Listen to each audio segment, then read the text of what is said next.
भारत के उत्तर प्रदेश राज्य में स्थित प्रयागराज, जहां मौजूद है गंगा यमुना सरस्वती का संगम, वो साक्षी होने जा रहा है 144 वर्षों बाद महाकुंभ मेले का आयोजन होने जा रहा है। इस बार प्रयागराज में महाकुंभ मेले का, जो हर 144 वर्ष बाद आता है। साथ ही साक्षी होंगे आप और हम। बहुत ही कोई पुण्य कर्म करे होंगे आपने और हमने कि हम इस समय काल के दौरान इस पृथ्वी पर, इस भारत की देवताओं की भूमि पर उपस्थित हैं। कितने ही लोग ऐसे होते हैं जिनके जीवन काल में महाकुंभ मेले को देखना संभव ही नहीं होता है, क्योंकि इसका आना 144 वर्ष बाद होता है। जब 12 पूर्ण कुंभ का आयोजन हो जाता है तो उसके पश्चात एक महाकुंभ आता है, और कहा जाता है जो 144 वर्ष बाद महाकुंभ आता है, ये देवताओं द्वारा स्वर्ग में भी मनाया जाता है। तो जानेंगे इस महाकुंभ से जुड़े हुए कुछ रोचक तथ्य, इस महाकुंभ से संबंधित कुछ इतिहास, 2024 में हो रहे महाकुंभ से संबंधित भी कुछ बातें जानेंगे इस वीडियो में। तो वीडियो को बीच में बिल्कुल मिस मत करिएगा। चलिए आरंभ करते हैं। महाकुंभ की शुरुआत 13 जनवरी को पौष पूर्णिमा से हुई है और महाकुंभ का समापन 26 फरवरी को शिवरात्रि वाले दिन होगा। वैसे तो महाकुंभ हर 12 वर्षों में आता है, लेकिन 144 वर्ष बाद आने वाले महाकुंभ का विशेष महत्व है। प्रशासन ने महाकुंभ मेला के लिए क्या क्या व्यवस्था की है? मेले में 56 थाने बनाए गए हैं, 60 फायर स्टेशन बनाए गए हैं, 3 महिला थाने बनाए गए हैं, 37,000 पुलिसकर्मी, 50,000 से ज्यादा सुरक्षा कर्मी तैनात किए गए हैं। इसमें केंद्रीय एजेंसी की भी तैनाती की गई है। 2700 सीसीटीवी कैमरे 24 घंटे मेले की निगरानी करेंगे, क्योंकि स्नान करना है संगम नदी में, तो उसके लिए भी सुरक्षित करने के लिए सरकार ने 25 हाईटेक जेट स्की जल पुलिस को दी गई हैं। 30 अस्थायी पांटून पुल होता है जो पीपे के ऊपर बनाया जाता है, ये अस्थायी पुल होता है। तो 30 अस्थायी पांटून पुल बनाए गए हैं। 2.69 लाख चेकर्ड प्लेट से 650 किलोमीटर लंबी सड़क बनाई गई है। 200 बेड का अस्पताल की व्यवस्था की गई है। 5 लाख लोगों की आंखों की जांच की जा रही है महाकुंभ के दौरान। 9 पक्के घाट बनाए गए हैं और 12 किलोमीटर में 50 अस्थायी घाट बनाए गए हैं। 102 पार्किंग बनाई गई हैं, जिसमें 5 लाख से अधिक वाहन खड़े हो सकते हैं। 10,000 से ज्यादा अधिकारी तैनात किए गए हैं। 10 जोन बनाए गए हैं, 25 सेक्टर बनाए गए हैं, 155 चौकियां बनाई गई हैं, 250 महिला पुलिस अधिकारी तैनात की गई हैं, 3,000 महिला पुलिस कर्मी तैनात की गई हैं, 5,150 आरपीएफ के जवान तैनात किए गए हैं, 7,000 फायर सर्विस के जवान तैनात किए गए हैं, 45 कंपनी पीएसी पैरामिलिट्री और 20 कंपनी आरएएफ की तैनात की गई हैं। 8,000 राजकीय रेलवे पुलिस के जवानों को तैनात किया गया है। होमगार्ड के 14,000 होमगार्ड की तैनाती की गई है। ड्रोन से निगरानी रखने के लिए 30 टीमों की तैनाती की गई है। इसी के साथ रडार सिस्टम का भी काम किया गया है। डेटा फ्यूजन और कमांड सेंटर बनाया गया है। आरएएफ आधारित ड्रोन डिटेक्टर चलाए जा रहे हैं।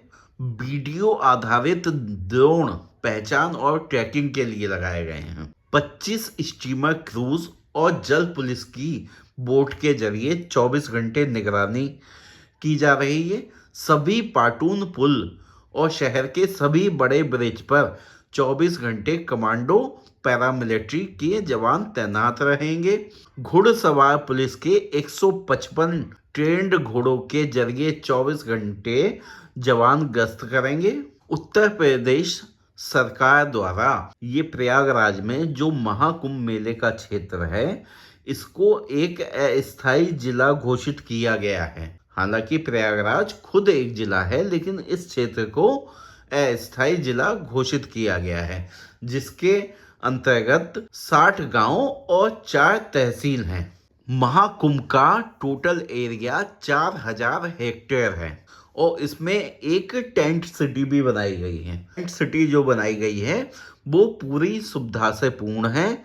टेंट सिटी में एक रात का किराया 8,500 से 1,10,000 तक है। 5 स्टार से भी अच्छी सुविधाएं इस टेंट सिटी में अवेलेबल हैं, जिसमें आपको सुबह का नाश्ता, दोपहर का खाना, शाम का खाना दिया जाएगा। गर्म पानी आपको 24 घंटे उपलब्ध कराया गया है। 67,000 स्ट्रीट लाइट पूरे महाकुंभ को रात के अंधेरे में जगमग करेगी, जो सोलर द्वारा संचालित हैं।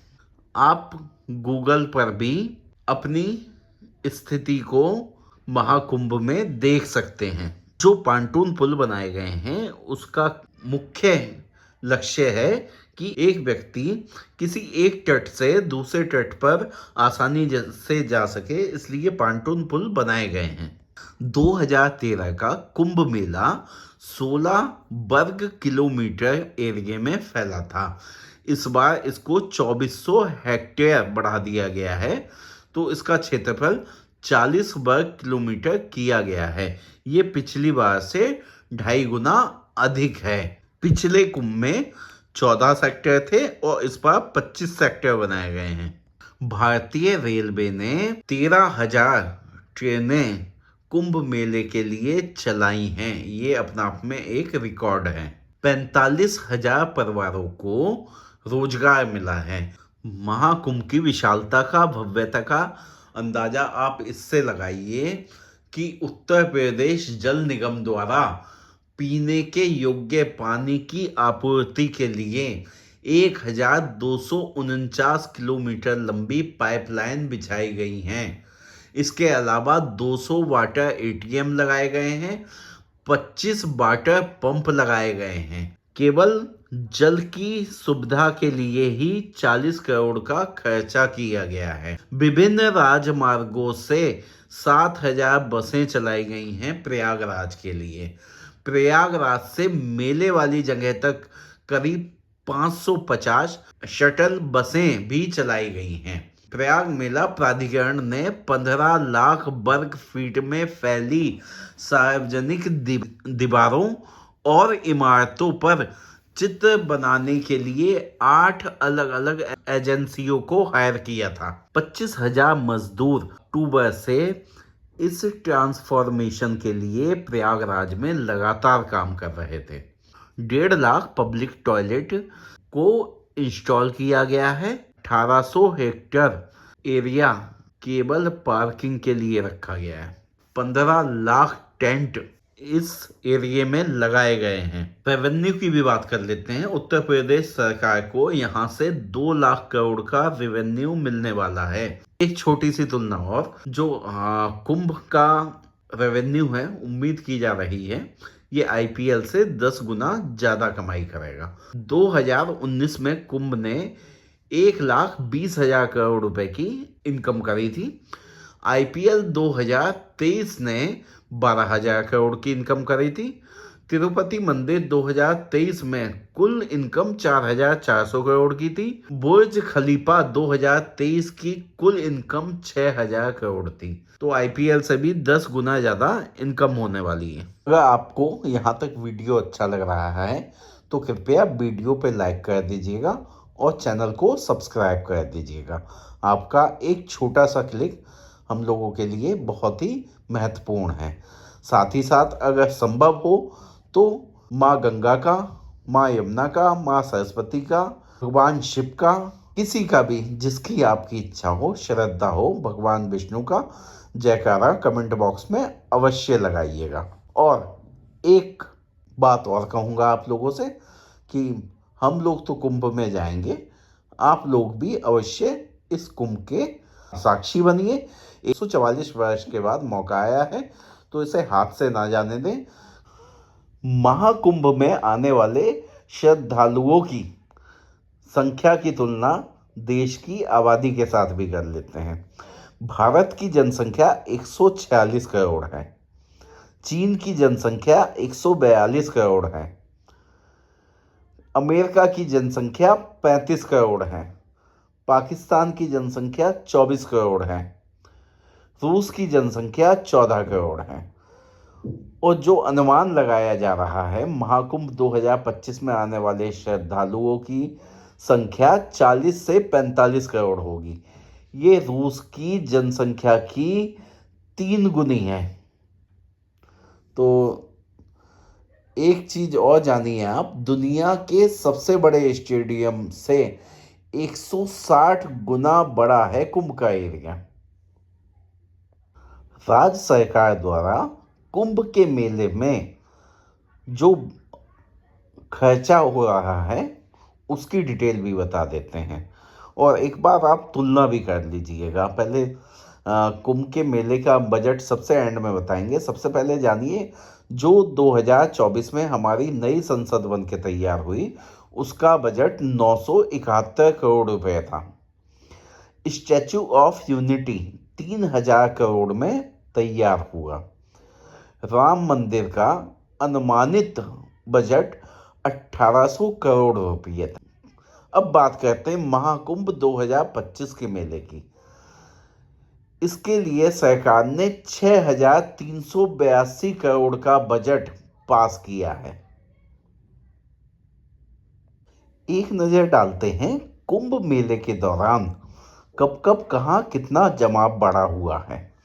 प्रयागराज में 2013 में कुंभ मेला हुआ था, उसमें 12 करोड़ लोग आए थे। 2015 में नासिक में कुंभ मेला लगा, उसमें 75 लाख लोग आए थे।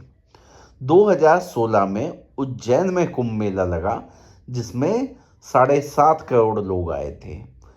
2019 में प्रयागराज में कुंभ मेला फिर लगा, जिसमें 24 करोड़ लोग आए थे। 2021 में भी प्रयागराज में कुंभ मेला लगा था, और ये कोरोना के बाद था। इसमें 91 लाख लोग आए थे। और इस साल 2025 में प्रयागराज में कुंभ मेला लगा है। इसमें अनुमान लगाया जा रहा है कि 40 से 45 करोड़ लोग इस बार आएंगे। अब जानते हैं महाकुंभ में शाही स्नान या अमृत स्नान कब कब है। पहला शाही स्नान पौष पूर्णिमा को 13 जनवरी को था। दूसरा शाही स्नान मकर संक्रांति को 14 जनवरी को था। तीसरा शाही स्नान मौनी अमावस्या को 29 जनवरी को है। 29 जनवरी को होने वाले शाही स्नान में अनुमान है कि आज तक के सारे रिकॉर्ड टूटेंगे। कौन से रिकॉर्ड की बात कर रहे हैं? मानव सभ्यता में एक जगह मानवों के समागम का रिकॉर्ड, जहां एक क्षेत्र में सबसे ज़्यादा लोग इकट्ठे हुए हों, ऐसा अनुमान लगाया जा रहा है कि 29 जनवरी को ये रिकॉर्ड टूट आएगा, क्योंकि मकर संक्रांति पे ही 2 करोड़ के आसपास लोगों ने स्नान किया था। ये भी एक शाही स्नान था। चौथा शाही स्नान बसंत पंचमी को 3 फरवरी को होगा। पांचवा शाही स्नान माघ मास की पूर्णिमा को 12 फरवरी को होगा।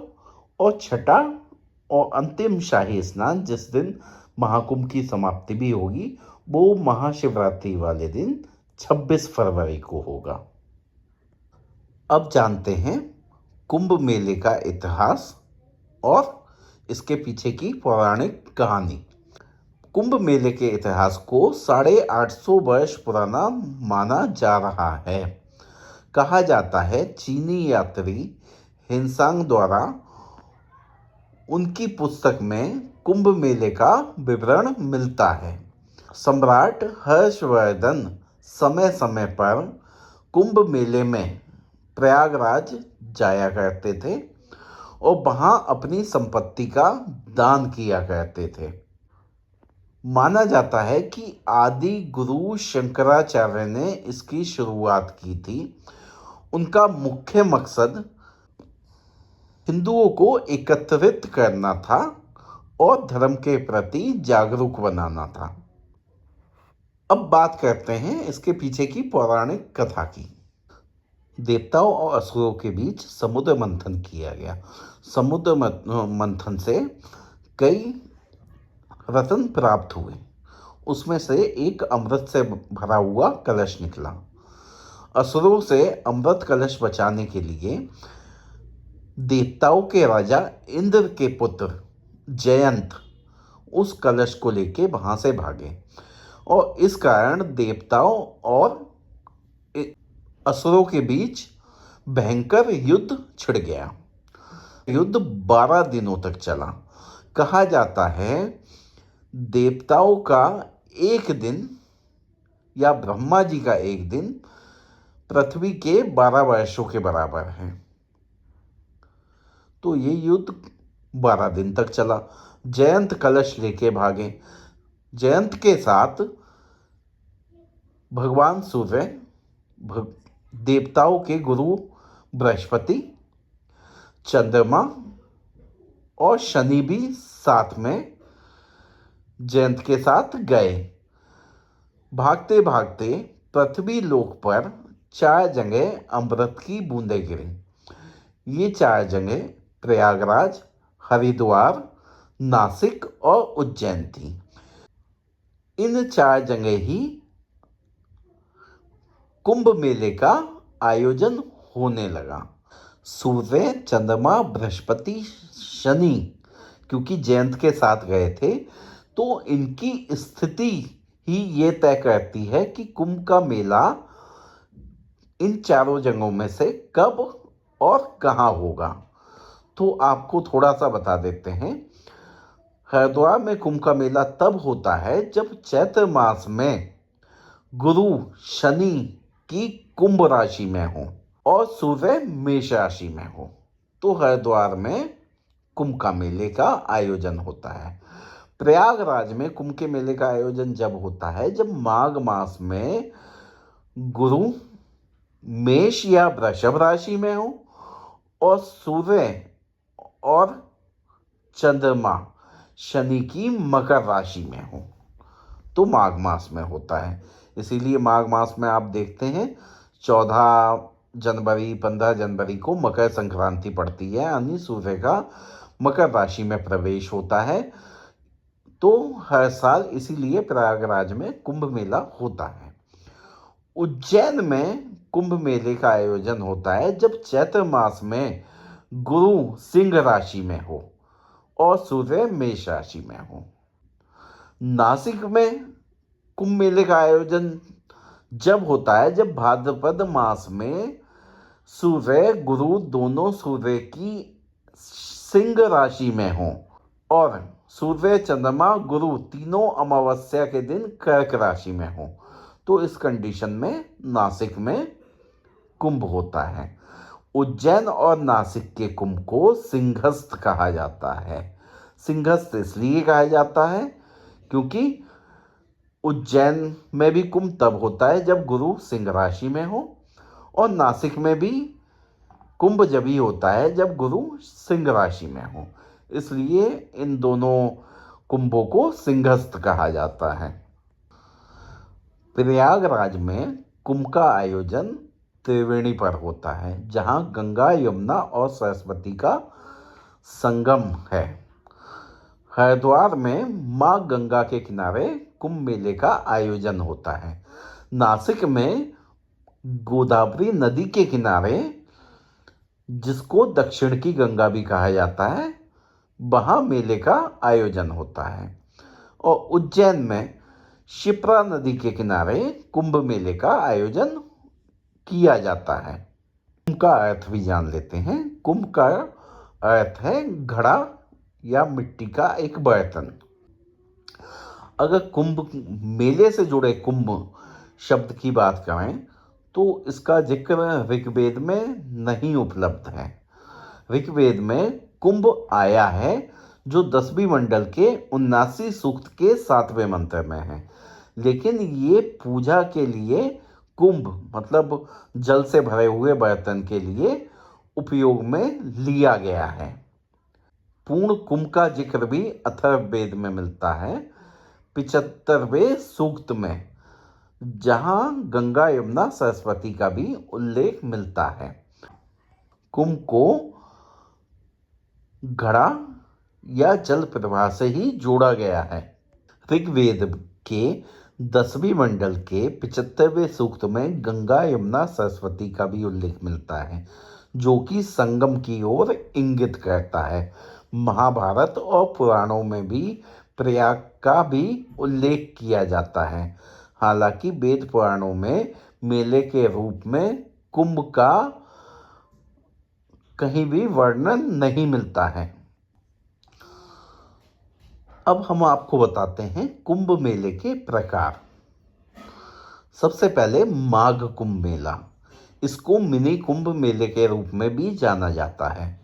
इसका आयोजन प्रतिवर्ष हिंदू कैलेंडर के अनुसार माघ महीने में किया जाता है प्रयागराज में। ये केवल प्रयागराज में होता है। नंबर 2 पे आता है कुंभ मेला। ये मेला 4 अलग अलग स्थानों पर राज्य सरकार द्वारा हर 3 साल में किया जाता है। इसके बाद आता है अर्ध कुंभ मेला। इसका अर्थ होता है आधा कुंभ मेला, जो भारत में हर 6 साल में केवल 2 स्थानों पर किया जाता है, हरिद्वार और प्रयागराज में। फिर आता है पूर्ण कुंभ मेला। ये हर 12 साल में आता है। मुख्य रूप से भारत में ये प्रयागराज, हरिद्वार, नासिक और उज्जैन में आयोजित किया जाता है। और इसके आयोजन का तरीका वही है जो मैंने आपको बताया कि कौन सा ग्रह किस राशि में है, तो उस हिसाब से ये बारी बारी से आता है। और सबसे अंत में है महाकुंभ मेला। 12 पूर्ण कुंभ मेले की हो जाने के बाद महाकुंभ मेला आता है। इसको आने में 144 वर्ष का समय लगता है। ये मेला प्रयागराज में ही होता है। आदि गुरु शंकराचार्य हिंदुओं को एकजुट करना चाहते थे। साधुओं के विभिन्न गुटों को वो एकजुट करना चाहते थे, जिससे सनातन धर्म का अच्छे से प्रसार हो सके। 14वीं शताब्दी के पास शंकराचार्य ने हिंदुओं को एकजुट करने के लिए ही अखाड़ों का निर्माण करा। अखाड़ा क्या है? एक ऐसा समुदाय जो धार्मिक, आध्यात्मिक और सामाजिक कार्यों में सक्रिय होता है। ये अखाड़े सनातन धर्म के संतों और सन्यासियों के संगठन हैं, जिनका उद्देश्य वेद, उपनिषद और धार्मिक अनुशासन का पालन करते हुए धर्म और संस्कृति का संवर्धन करना है। अखाड़ों का संचालन एक 5 सदस्यीय समिति करती है, जिसमें ब्रह्मा, विष्णु, शिव, गणेश, शक्ति के प्रतीक शामिल होते हैं। यह परंपरा धर्म और संस्कृति को संगठित रूप में बनाए रखने का माध्यम है। महाकुंभ मेला हिंदू धर्म में विशेष महत्व रखता है। विभिन्न अखाड़ों के साधु संत शक्ति प्रदर्शन करते हैं, धर्म का संवर्धन करते हैं, धार्मिक चिंतन और भक्ति का अनुष्ठान करते हैं। महाकुंभ में 13 प्रमुख अखाड़े हैं, जिनको मुख्यतः 3 श्रेणियों में बांटा गया है। पहला है शैव अखाड़ा। शैव अखाड़े में साधु संत भगवान शिव की उपासना करते हैं। ये एक सन्यासियों का समुदाय है। शैव अखाड़े के अंतर्गत आने वाले अखाड़े हैं, सबसे पहले जूना अखाड़ा, ये भारत का सबसे बड़ा अखाड़ा है। दूसरा निरंजनी अखाड़ा, तीसरा महानिर्वाणी अखाड़ा, चौथा अटल अखाड़ा, पांचवा आनंद अखाड़ा, छठा आवाहन अखाड़ा, सातवां अग्नि अखाड़ा। दूसरा है वैष्णव अखाड़ा। इसमें सन्यासी लोग भगवान विष्णु और उनके अवतारों की आराधना करते हैं। इसमें 3 मुख्य अखाड़े हैं। पहला निर्वाणी अखाड़ा, दूसरा दिगंबर अखाड़ा, तीसरा निर्मोही अखाड़ा। तीसरा है उदासीन अखाड़ा। उदासीन अखाड़े में साधु संत निर्गुण भक्ति करते हैं और वेदांत के अध्ययन में लीन रहते हैं। इसके 2 प्रमुख अखाड़े हैं।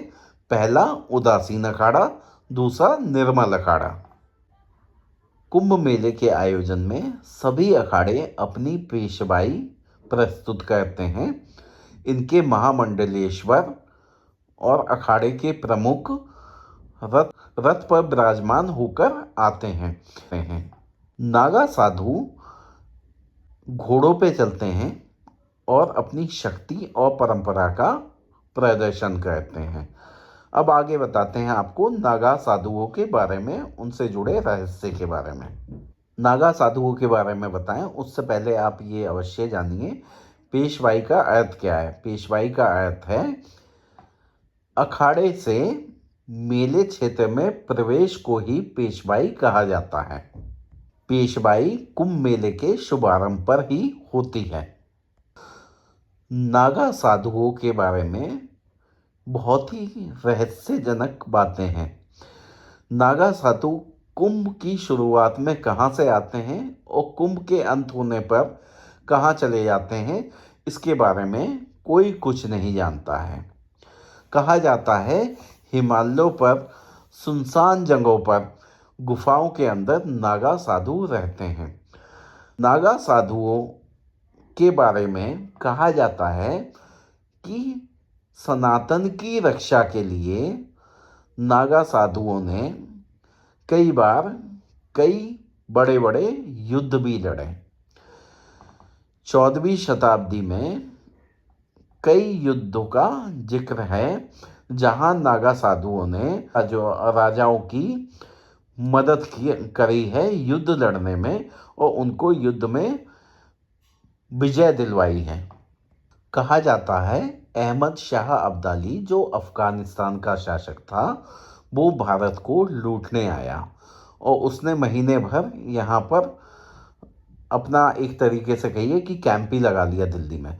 उसने दिल्ली में लूटपाट करी, मथुरा में करी, आगरा में करी, वृंदावन में करी। इसके पश्चात अहमद शाह अब्दाली अपनी सेना के साथ जैसे ही गोकुल के अंदर प्रवेश करा वैसे ही नागा साधुओं ने धर्म की रक्षा करते हुए अहमद शाह अब्दाली को वहाँ पर परास्त करा और उसकी सेना को भारत से भगा दिया। तो नागा साधुओं ने कई बार स्थानीय राजाओं द्वारा मदद मांगने पर हिंदुओं की रक्षा के लिए युद्ध भी लड़े। अब बात करते हैं शाही स्नान की, जिसको 2025 से अमृत स्नान के रूप में जाना जाएगा। शाही स्नान की शुरुआत कैसे हुई? नागा साधुओं को सम्मान देने के लिए जो हिंदू राजा थे उन्होंने शाही स्नान की शुरुआत करी। कुंभ मेले में हम प्रथम स्नान नागा साधुओं के लिए ही सुरक्षित कर देते हैं, यानी कि जो कुंभ मेले का पहला स्नान होगा वो नागा साधु करेंगे। इससे उनके प्रति सम्मान लोगों के बीच जागेगा और राजाओं को भी, क्योंकि नागा साधुओं ने अनेक युद्धों में स्थानीय राजाओं की मदद करी थी, तो उसी के सम्मान के लिए शाही स्नान का आयोजन हुआ जिसमें नागा साधुओं को सबसे पहले स्नान करने के लिए कहा गया। उसके बाद अन्य संतों को, साधुओं को स्नान के लिए कहा गया और सबसे अंत में गृहस्थ लोगों के लिए स्नान की सुविधा रखी गई, जिससे नागा साधुओं के प्रति, संत समाज के प्रति सबकी निष्ठा और प्रेम भाव बना रहे। अब बात करते हैं अक्षय वट वृक्ष की। अक्षय वट वृक्ष का उल्लेख हमारे पुराणों में भी मिलता है। अक्षय वट वृक्ष के लिए कहा जाता है माता सीता ने अक्षय वट वृक्ष को आशीर्वाद दिया था कि पृथ्वी के विकास से लेके पृथ्वी के अंत तक अक्षय वट वृक्ष ऐसे ही हरा भरा रहेगा, ऐसे ही जीवित रहेगा, ये कभी भी नष्ट नहीं होगा। माना जाता है अक्षय वट वृक्ष के नीचे से, जड़ों से जो सरस्वती नदी विलुप्त हो गई है वो जाती है। अक्षय वट वृक्ष के पास एक भगवान शंकर का शूल टंकेश्वर शिवलिंग का मंदिर है, जिसके बारे में कहा जाता है ब्रह्मा जी द्वारा ये शिवलिंग स्थापित की गई थी। जोधाबाई जो अकबर की हिंदू रानी थी, वह रोजाना इस शिवलिंग का गंगा जल से अभिषेक करती थी। ऐसी मान्यता है कि अगर आप संगम स्नान के बाद अक्षय वट वृक्ष के दर्शन, पूजा, परिक्रमा नहीं करते हैं तो आपके स्नान का कोई महत्व नहीं रहता है, आपको उसका कोई फल प्राप्त नहीं होता है। 2025 के महाकुंभ में किन्नर अखाड़े ने भी भाग लिया है। हालांकि किन्नर अखाड़े ने सर्वप्रथम 2015 में भाग लिया था, लेकिन कुछ उनके आपसी विवादों की वजह से 2025 में हिमांगी सखी ने एक नए वैष्णव किन्नर को बनाया है, जिसका उद्देश्य उपेक्षित किन्नरों को धार्मिक और सामाजिक पहचान दिलाना है, जो अभी तक समाज से कटे हुए हैं। उन्होंने कहा है कि कुंभ 2025 में अर्धनारीश्वर धाम के नाम से एक शिविर भी लगाया जाएगा, जिसमें किन्नर समाज के लोग धार्मिक आस्था से जोड़ा जाएगा। ये शिविर किन्नर समुदाय को एकजुट करने और उन्हें उनके अधिकार दिलाने की दिशा में एक महत्वपूर्ण कदम होगा। कल्पवास का उद्देश्य दो हैं। एक तो मोक्ष प्राप्ति के लिए, जो व्यक्ति मोक्ष प्राप्ति के लिए कल्पवास करता है उसे मोक्ष प्राप्त होता है। जो व्यक्ति राजा बनने के लिए अगले जन्म में कल्पवास करता है, अगला जन्म राजा का मिलता है। कल्पवास के दौरान व्यक्ति भूमि पर ही शयन करता है और एक टाइम का ये आहार लेता है, अन्यथा निराहार रहता है। दिन में गंगा जी में 3 बार डुबकी लगा के स्नान करना पड़ता है कल्पवास के दौरान। कल्पवास के दौरान एक तुलसा जी का पौधा लगाया जाता है, जिसे रोजाना गंगा जल से सींचा जाता है। साथ ही साथ तुलसा जी के पौधे के चारों ओर जौ के बीज लगाए जाते हैं, जो 1 महीने बाद थोड़े थोड़े जौ निकल आते हैं मिट्टी से बाहर। उनको कुंभ की समाप्ति के समय गंगा जी में प्रवाहित किया जाता है। जो व्यक्ति एक बार कल्पवास करना प्रारंभ करता है वो 12 साल कंटिन्यू लगातार इसको करता है तो ही इसका फल प्राप्त होता है। कल्प का अर्थ है ब्रह्मा जी के एक दिन से। 1954 में भारत के प्रथम राष्ट्रपति डॉक्टर राजेंद्र प्रसाद ने कल्पवास किया था। उनके लिए किले की छत पर कल्पवास के लिए पूरा कैंप लगाया गया था। आपसे पुनः निवेदन कर रहे हैं, वीडियो बनाने में काफ़ी समय और मेहनत लगी है, तो कृपया वीडियो को लाइक कर दीजिए और चैनल को सब्सक्राइब कर दीजिएगा। उम्मीद करते हैं कि हमारे द्वारा दी गई जानकारी आपको अच्छी लगी होगी। अगर आपको जानकारी अच्छी लगी हो तो अपने सभी मित्रजनों के साथ इसको शेयर अवश्य करिएगा। आप सभी का वीडियो देखने के लिए बहुत बहुत आभार। आप सभी का दिन मंगलमय हो।